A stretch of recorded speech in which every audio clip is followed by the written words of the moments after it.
Hi, this is Helen with the Better Half blog. Thanks for joining me again today. I wanted to talk to you about procrastinating.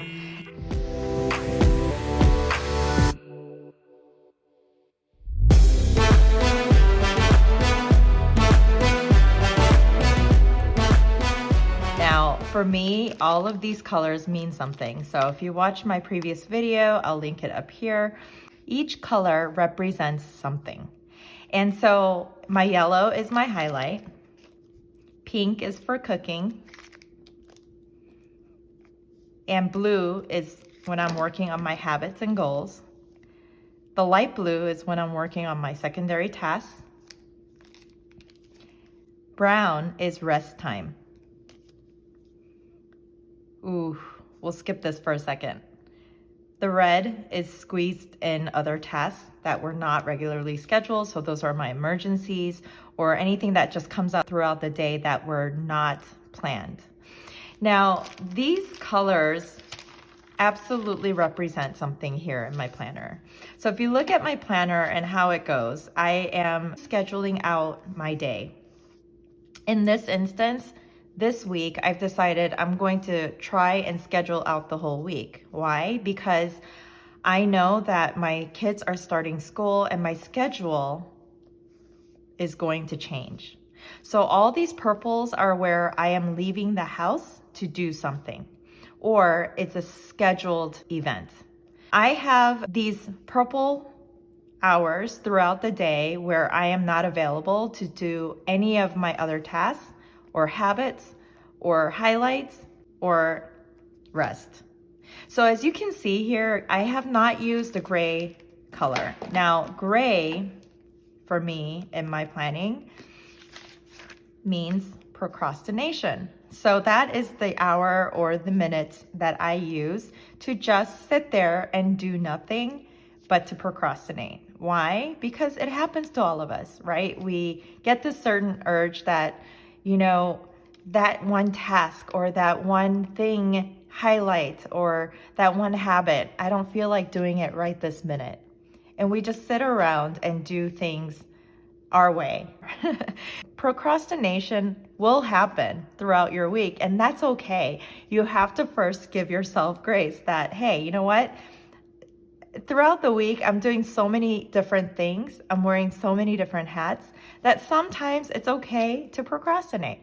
But now I want you to take this understanding. There's a definite difference between resting time and procrastination.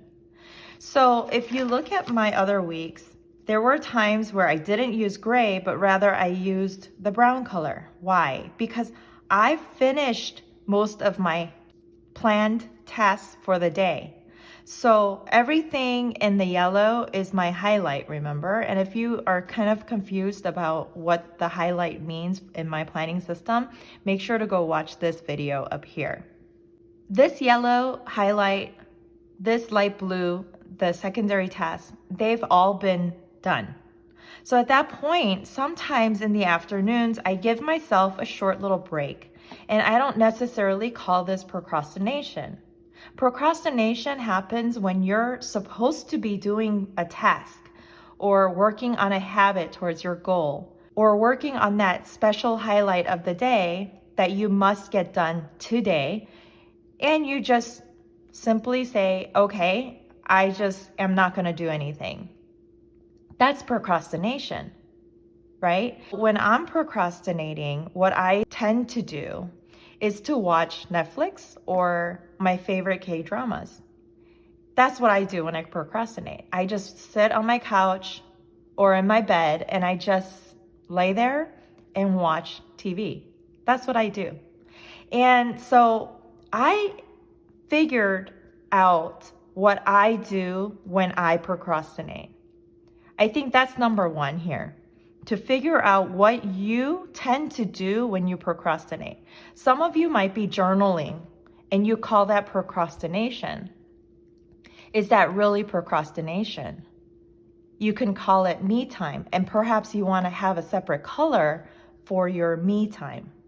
Because for me, this blue has my me time.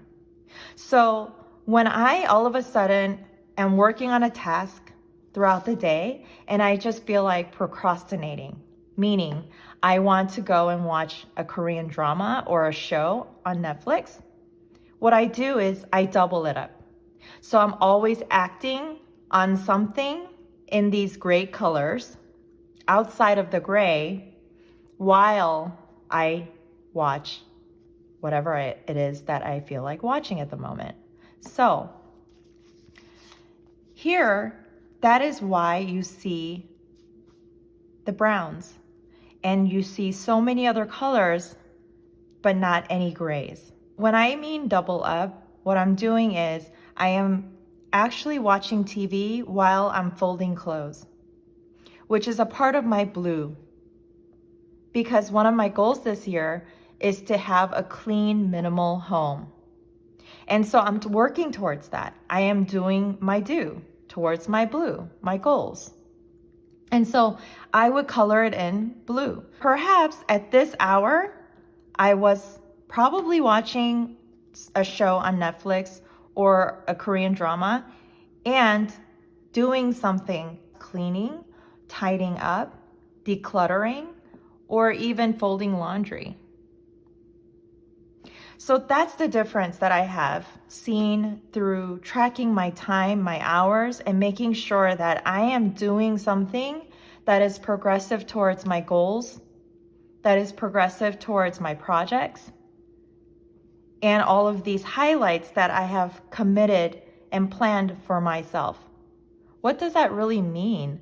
When we plan something out in our dailies, what does that really mean? It means that I am going to work on these things. That's a commitment to thyself.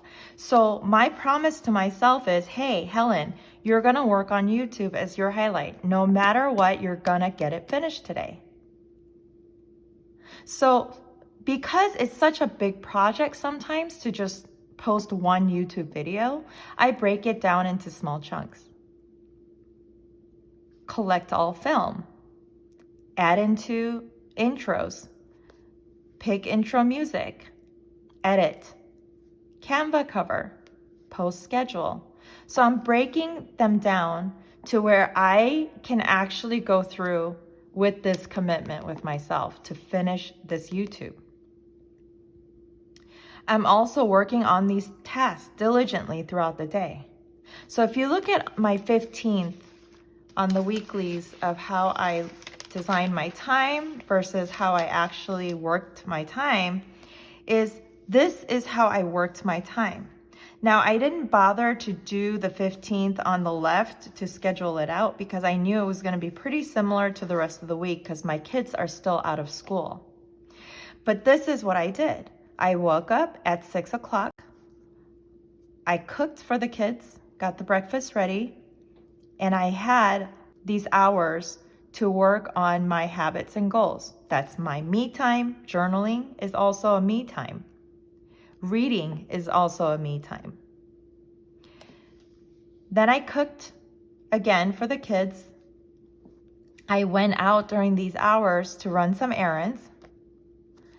And at this hour, I cooked lunch for the children. And at these hours, I was working on my highlight. So as you can see here, just because I was working on my YouTube doesn't mean I just only worked on my YouTube. I also worked on my secondary tasks. And of course, on these type of days, because I know how much is required of my time to post one YouTube video, that I am going to work on my secondary tasks that are easier and simpler to do on such days like this. So as you can see here, I was working on my highlight on my YouTube, and then I took a quick 1 hour to finish up the other tasks that I committed to myself for the day, AKA planned for the day. And then I went back to YouTube and started editing, doing the cover photo, and actually scheduling it out. And right after that, we did a takeout because my husband said, hey, I feel like a Vietnamese sandwich. And I said, perfect, because I didn't prepare any dinner on this day. So it worked out perfectly. Then I went back into working on some of my goals. Perhaps I was doing my PM workout. I was PM journaling. I was taking care of myself, maybe a facial, because that's also a me time. Then I started resting right around 9 o'clock. And the rest of the day, I am resting. Why? Because I finished everything. So at this point in the day, it's no longer called procrastination because I finished what I planned to finish on this day. So that's the big difference between rest and procrastination. A lot of the times we kind of mix the two and we feel guilty. But here's the thing, when we feel guilty throughout our day, what ends up happening is we start getting this negative vibe into our day. And that never helps us to flow the rest of the day, to get the rest of the stuff done. And so for me, I realized that I first had to figure out my triggers of when I start feeling like procrastinating. And that those triggers are when my highlight is too big and overwhelming for me. I tend to procrastinate. I tend to have that sudden urge to just shut everything down and just start watching. And so from that acknowledgement, I decided, okay, well, I have all these other blue tasks throughout the day, because if you look into everything here, these are my habits and goals that I'm working towards for 2021. Because remember, I have 4 big personal goals this year. 1 is to lose 25 pounds and get fit. Second one is to read at the minimum 20 books. 3 is minimal and clean home. 4th is my YouTube channel, to really not only help myself become more productive this year and find that solution to my functional planning, but also to share that with people who want to live a similar lifestyle as I. So those are my goals, and these are my daily to-dos, and that is what's carried in my habits here. So those blues, anytime I'm journaling, anytime I'm reading, I don't call that procrastination anymore because it's part of my goals.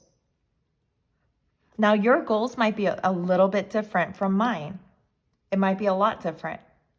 But if you're working towards doing those things, don't call it procrastination any longer because you're working towards your goal. So that feeling of guilt should not appear throughout your day when you're working towards your goal. So that is how I see it. And on the reflection side, I'm always going back and reflecting on my day. How did I do today? Did I accomplish what I set out to accomplish? Did I cross off all the tasks? Did I not? And why? What triggered it? What took away my time? Because as I close out my day with a reflection, I'm also going in and closing out my day here. That is what I have going on in this section. And I can complete all my habits tomorrow. You've got this, Helen. I am always my biggest cheerleader. That's how I deal with procrastination. So remember, you need to figure out what those triggers are. What makes you have that sudden urge to procrastinate? Is it because your list of tasks is too overwhelming? Is it because you have to run errands all day? Is it because you feel like you have no time? Is it because you feel like your highlight of the day is just way too big of a project for you to handle in one day? So figure that trigger out. And what helps you to figure that trigger out is on a daily basis to have a reflection moment. Because that is what helped me so much through the time to figure out, oh, wow, Helen, you are getting triggered this way. When it's overwhelming, when you have too many purples to go out and do errands or booked stuff, you're overwhelmed. And that's what triggers you to stop everything that you're doing and want to just sit and watch TV. So figuring that out is very important. Whatever it is that you found out from your investigation of how you are triggered to procrastinate and what you like to do during procrastination time, do other things that will also offset that time, because now it's no longer that gray procrastination time. And lastly, the rest time is very different from procrastinating.